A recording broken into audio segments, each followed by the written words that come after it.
আসসালামু আলাইকুম। বিএসটি এর পক্ষ থেকে আবারও আপনাদের আমি স্বাগত জানাচ্ছি।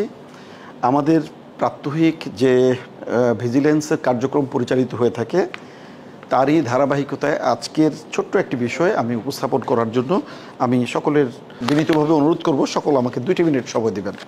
এই যে সামনে দেখতে পাচ্ছেন, এগুলি সব বাচ্চাদেরকে প্রলুব্ধ করবার মতো চকলেট। এই যে দেখেন সুন্দর মোরগ, এই মোরকে দেখলেই মনে হবে যে বিদেশি চকলেট আমার হাতে। যে কোনো বাবা মা বাহির থেকে আসবার সময় সন্তানের জন্য চকলেট নিয়ে আসে, দেখেন কি উন্নত কোয়ালিটির প্যাকেট এবং সমস্ত চকলেট। এই যে চকলেট, এই যে এই যে এই যে বিভিন্ন চকলেট এবং মোরগ দিয়ে ঠাসা। ময়েস ফুড প্রাইভেট লিমিটেড ভিজিলেন্স কার্যক্রম পরিচালিত করে এই সমস্ত মানহীন পণ্যগুলোকে সব জব্দ করা হয় এবং তাদের প্রায় 50 লক্ষ টাকার মালামাল জব্দ করা হয়, কারখানা সিলগালা করা হয়, 2 লক্ষ টাকা জরিমানা করা হয় এবং আমরা সিলগালা করে দিয়ে আসি। এই যে ছোট্ট একটি জায়গার মধ্যে এটি অবস্থান করছে। আমার হাতে আপনি একটি বার দেখতে পাচ্ছেন। এই বারটা কিছু না, এই বারটাই হচ্ছে চকলেট।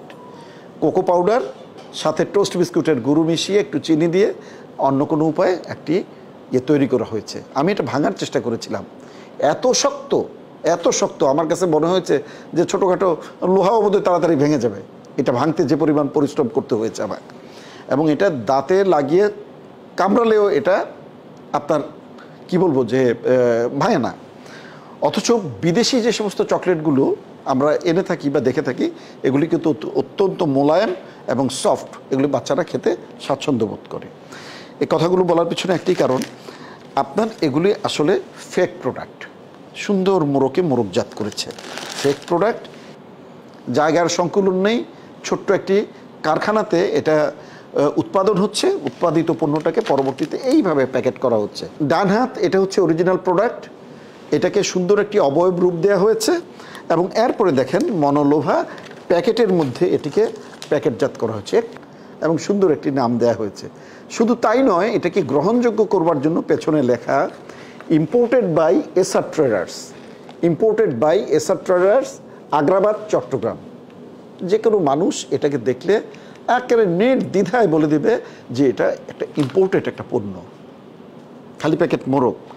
প্রিন্টিং জগতের যে সমস্ত প্রেস রয়েছে তারা এত উন্নত কোয়ালিটির আপনার ফয়েল তৈরি করে, যার ভিতরে এগুলিকে প্যাকেটজাত করে সিল করে এটা বাজারে ছেড়ে দেওয়া হয়।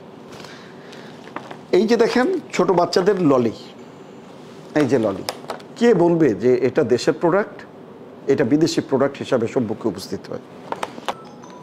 এটাকে তৈরি করে ছোট্ট প্যাকেটে, প্লাস্টিক প্যাকেটে, অর্থাৎ 12টা বা 24টা সাজিয়ে সেই প্যাকেটটাকে বন্ধ করে সুন্দর একটি লাল ফিতা, সবুজ ফিতা বেঁধে দিবে এবং সেটা হয়ে যাবে হ্যাপি গিফট বক্স। এই রিলগুলো হচ্ছে এটার মোরগ। এই মোরগ দেখেন, রিল, এই যে দেখেন রিল, এই যে দেখেন রিল। এই যে মানহীন প্রোডাক্টগুলোকে তৈরি করে অননুমোদিতভাবে বাজারজাত করে 2টো শ্রেণীর মানুষকে এখানে প্রতারণা করা হচ্ছে। কিছু দোকানদার, কিছু দোকানি যারা পশলা সাজিয়ে বিক্রি হয়, তারা ভাবে যে আমি বোধহয় ইম্পোর্টেড পণ্যটি আমি কিনলাম।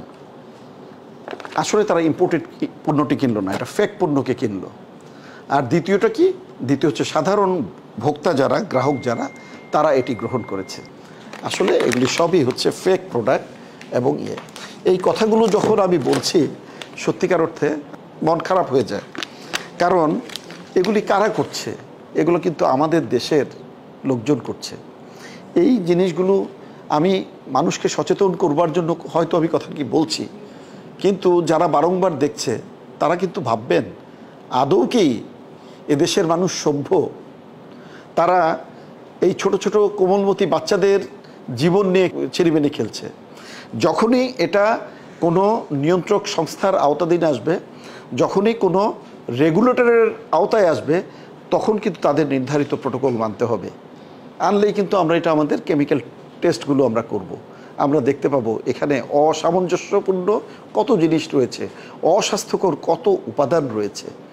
আমি আবারও সচেতন করতে চাই ব্যবসায়ী ভাইদের, এ ধরনের ব্যবসা থেকে আপনারা বিরত থাকুন। আমাদের দেশের জনগণকে প্রতারণা করবেন না, তাদেরকে সুস্থভাবে বেড়ে উঠতে দিন, তাদেরকে সুস্থভাবে জীবনযাপন করতে দিন। ধন্যবাদ।